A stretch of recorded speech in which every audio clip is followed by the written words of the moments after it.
Hello, everybody. I'm Madame Sensei. I teach Spanish, French, and Japanese to high schoolers out here in the beautiful Pacific Northwest. And I think I finally have it. I've been having this thought kick around in my head forever, and I think it's finally coming together by combining two concepts. All right, so in another video, in the whole guided language acquisition development series, I talked about the GLAD sentence patterning chart. And I really love this patterning chart. It's basic. It's the very basic bones of how to put a sentence together. Okay, here's French. You've got a noun, then you've got an adjective, you've got a verb, you have your adverb, and you have where it happens, your prepositions of location. And if I can get my students to kind of internalize the rhythm of this, they're going to sound a lot more fluent. All right. So I'm always looking for ways to play with this. So for example, during class, normally I wouldn't have this that long. I would just have them choose one noun, but I could have them choose a bunch of nouns if I want. And then we just brainstorm like what adjectives can you think of? It's French, so I had to point out these are your bangs adjective as they shouted them out to me. Bangs adjectives are of course going to go in front, but I didn't want to like muddy up the sentence patterning chart with the exceptions. Okay, so and then shout out some verbs to me, shout out some adverbs. Where's this happening? And I got cut off here. But it's just a basic way for the students to put the words together so that it sounds logical. Okay, here's my Spanish one, if you don't remember, if you haven't seen that video. And here's my Japanese one, if you haven't seen that video. All right, so I go down to the workroom and I get a bunch of colored paper and I have the students, as we're brainstorming on the board, I'm like, okay, write this down. And then keep the colored paper in your interactive notebooks. And I'm really glad I'm doing interactive notebooks this year. It was a deep dive for me, but it's working out really great. So the colored paper, which corresponds as best as I change these colors depending on what the workroom has, whatever. But colored paper so that they can look up at the board and say, oh yeah, this one comes next, this one comes next, this one comes next. They get them in the right order. The other thing I've been thinking about is this game Telestrations, which my family and I play an awful lot. And Telestrations, the telephone game sketched out, it's really fun. And I was trying to figure out how I could do this in a world language class, especially since a lot of my students are just first year and they don't have enough vocabulary. And suddenly all the pieces came together and I thought, I can use the GLAD sentence patterning chart, which I'm always looking for new ways to use, and finally bring Telestrations to life in the world language class. So this is what I did. We've been playing around with it a lot in my classes, and we decided that 7 is about right. Seven rounds, okay? So here's my Japanese one. So the 1 is where you write. I wrote right here. And the 2 is where you draw. And the 3 is where you write. And the 4 is where you draw. And I'm going to go over all the rules with you in a second, okay? So here's my Japanese one. Here's my Spanish one with right, draw, right, draw, right, draw. And the last one has to be right. Okay, the first one has to be right, and the last one has to be right. So you can have an odd number, however many you choose. Okay. All right. So I tell the kids that we're going to fold it as we go. But the first person in box number 1, oh, look at that, my formatting changed. I'm on a different computer and the formatting's weird. In box number 1, they're going to write, but they can't talk to anybody while they write, and they shouldn't show anyone what they've got. Now for my purposes of this, I decided I was going to cross out the adverb column. Okay, I figured the adverbs were going to be just too difficult for my students to draw. Not all of us are artists. It's too difficult to draw with stick figures, and it's too difficult to figure out what that adverb is going to be. So I just decided, let's take it out and let's just work on noun, adjective, verb, and preposition of location and where it's happening. All right, so these are the rules, okay? The first person writes a sentence. Remember, they're writing it and nobody is seeing what they're writing. They're not saying anything aloud. They're being very quiet about it, and they're writing a sentence in that first box, okay? I have the GLAD sentence patterning chart projected on the board. And yes, students are allowed to use the notes. Students are allowed to use their notes always in my class, except when we're having our verb memorization tests. Because I figure if I can get their top 50 verbs memorized, everything else is easy. Everything else is just plug and play. This should only be 1 minute, no longer than 1 minute. I wrote 1 minute right here. 1 minute, okay? They don't have all day to do this.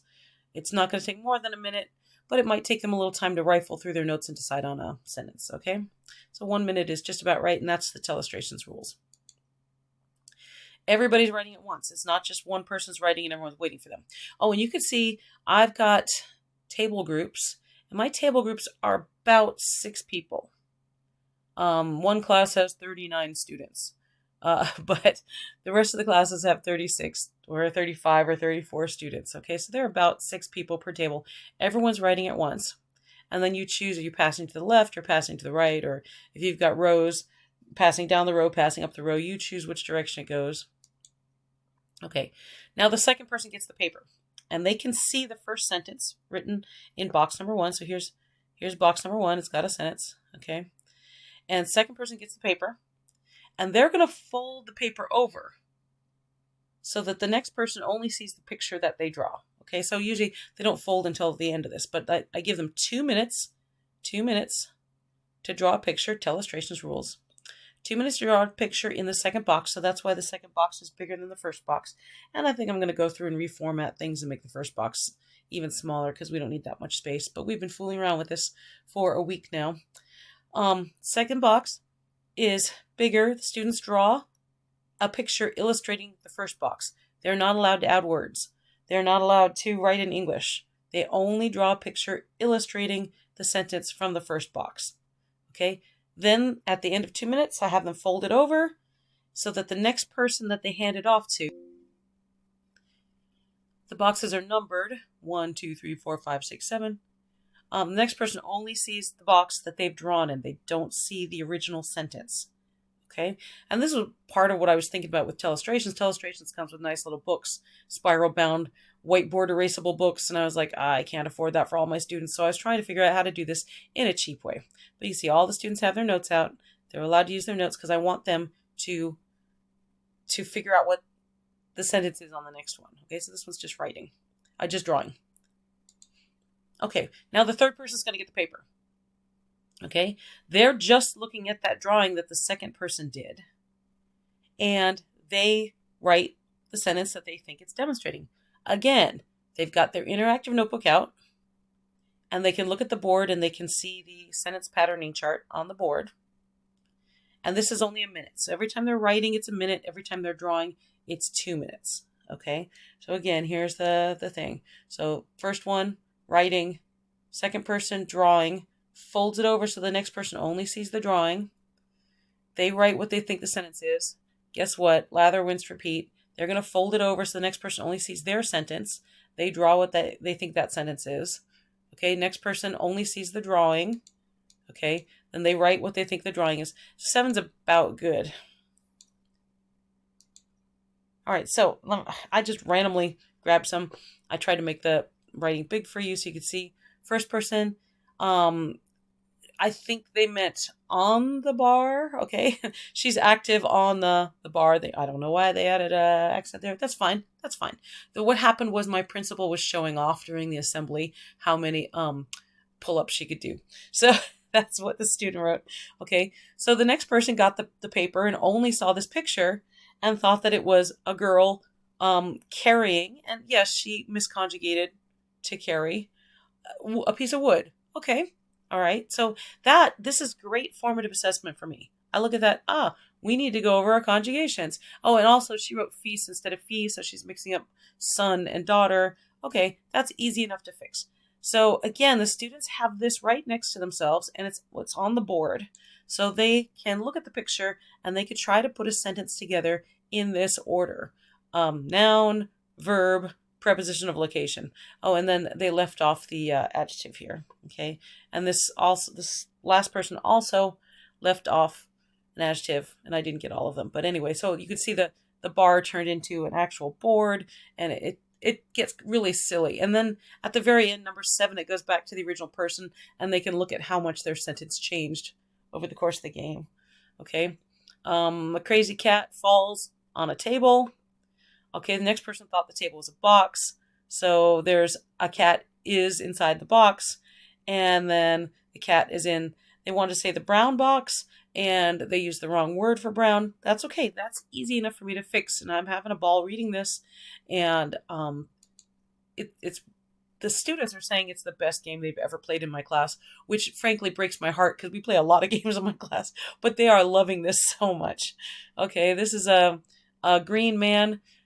I think you want to say comes to the blue man. Okay, so he's got the arrows showing that. He forgot his to. That's fine. I mean, it's not fine because it's supposed to be a prepositional location. They forgot that, but that tells me something, right? Okay, so this person thought that the arrows of the guy coming to the other guy was he's looking at him. So now a blue man is looking at a green man. And then the next one, a blue man sees a green man on this one. This student remembered, oh yeah, I'm supposed to be following this pattern. So added a preposition of location. Okay. This tells me the student is still struggling over one of our simpler verbs, but that's okay. I'm thinking they meant to say that the fat dog is eating an apple and they need to work on their bangs adjective. That tells me a lot. They didn't quite get the gender correctly here. That's fine. That's all good stuff for me to work on. That's what I mean. Okay. This student remembered, oh, I'm supposed to add an adjective here. Added an adjective in the wrong place. Tells me a lot. Okay. This dog is looking at an apple, and this dog is looking at an apple on the table. So this last student wrote me good sentence using this without an adjective, of course, but we'll work on it. Every single student here mixed up. Une maison should be feminine. We have oh, and he mixed up his conjugations, but these are sentences that would be intelligible. Like if somebody said this, other people would understand them. Okay. And then, yeah, it started with a man walking around a house. Walking on a house, and ended with a man inside the house. That's the way the game goes. It's kind of funny. Yeah, so you get the idea. I don't have to go through all of them, but the students, they are loving this game. They're demanding it to play every day. I don't have a problem with that. They're working on their sentences. They're working on their verb conjugations. They're working on their matching their adjectives to nouns. I think this game is hitting everything at once, and it's at the sentence level. You know, so many times we just work on the word level. Hey, here's a list of vocabulary words you guys need to be using now, and now they're stringing it together into a sentence, and they're also quiet while they're doing it, which is really nice this time of year. So anyway, that's just an idea. If you want my my papers, let me know. I'll try to get them to you. But like I said, I'm tweaking the sizes of everything because it's always a work in progress, right? But the students are saying 7 is about right.